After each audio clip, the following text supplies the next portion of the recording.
नमस्कार। चलिए आज एक ऐसी कहानी में गोता लगाते हैं जो एक बहुत गहरा सवाल पूछती है। असली खजाना क्या है? क्या वो सोने चांदी में है या फिर किसी और चीज में? ये कहानी है एक जादुई रत्न की, एक जलपरी की और एक बहुत ही साधारण से मछुआरे की जिसने सच्ची दौलत का मतलब खोज निकाला। मगर कहानी में आगे बढ़ने से पहले जरा एक सवाल पर गौर करते हैं। ऐसी कौन सी एक चीज है जिसके लिए सब कुछ कुर्बान किया जा सकता है? इस सवाल को अपने मन में रखिएगा, क्योंकि हमारी कहानी के किरदारों को इसी का जवाब खोजना था।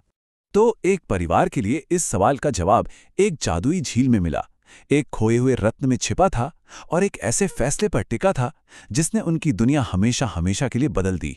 उनका सफर यहीं से शुरू होता है। तो कहानी का पहला अध्याय एक मछुआरे की किस्मत और एक बड़ी ही अजीब भविष्यवाणी से शुरू होता है। यहीं से उसकी सीधी सादी जिंदगी में जादू का पहला धागा जुड़ता है। मिलिए हरिया से, एक दयालु लेकिन बहुत ही गरीब मछुआरा जिसकी सबसे बड़ी चिंता थी उसका खाली जाल। मतलब उसके लिए सफलता का सीधा सा मतलब था पेट भरने के लिए काफी मछलियां पकड़ लेना, बस।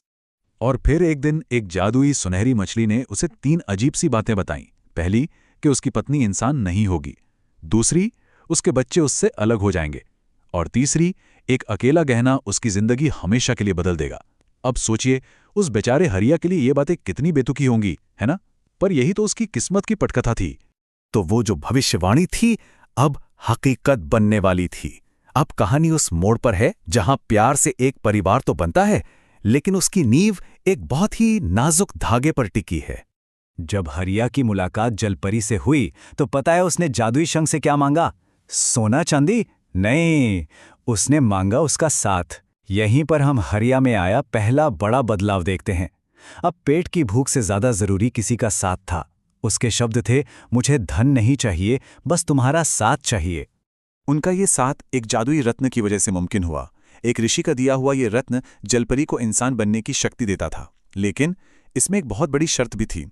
अगर ये रत्न खो गया तो वो जिस भी दुनिया में होगी हमेशा के लिए वहीं फंस जाएगी। ये रत्न सिर्फ एक जादुई चीज नहीं थी, बल्कि उनकी 2 अलग अलग दुनियाओं के बीच का एक बहुत ही नाजुक पुल था। लेकिन जैसा कि अक्सर कहानियों में होता है, खुशियां हमेशा के लिए नहीं टिकती। एक छोटी सी भूल ने घर का रास्ता ही भुला दिया, और यहीं से उस परिवार के लिए जुदाई की सबसे बड़ी और सबसे लंबी परीक्षा शुरू हुई। हुआ यूं कि एक दिन माँ अपने पानी के घर गई, ये वादा करके कि वो जल्द लौटेंगी, पर किस्मत को तो कुछ और ही मंजूर था।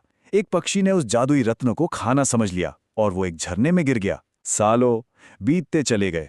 हरिया ने अकेले ही अपने 2 बेटों आरव और विवान को पाला। उनके दिल में हमेशा ये उम्मीद जगाए रखी कि माँ लौटेगी, लेकिन जब वे बड़े हुए और उन्हें सच्चाई पता चली तो उन्होंने सिर्फ इंतजार करने से इनकार कर दिया। उन्होंने कसम खाई कि वो अपनी माँ को खोज कर लाएंगे। तो यहाँ सबसे जरूरी बात यह है कि पिता का जो त्याग था और बेटों का जो मजबूत इरादा था, उसी ने एक टूटी फूटी सी उम्मीद को जिंदा रखा हुआ था। ये सिर्फ इंतजार नहीं था, ये प्यार और जिम्मेदारी की एक मजबूत भावना थी जो उन्हें आगे बढ़ा रही थी।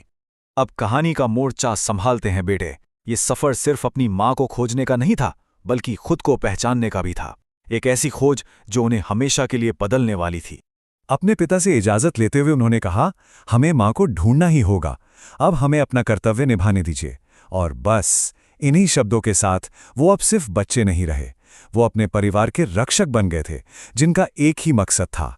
उनका सफर चुनौतियों से भरा था, लेकिन ये सिर्फ शारीरिक चुनौतियां नहीं थीं, ये उनके चरित्र की परीक्षा थीं। उन्होंने ऋषि वशिष्ठ से ज्ञान मांगा। अहंकार और प्रेम के बारे में उनके जवाबों ने यह साबित कर दिया कि उनके दिल कितने साफ हैं।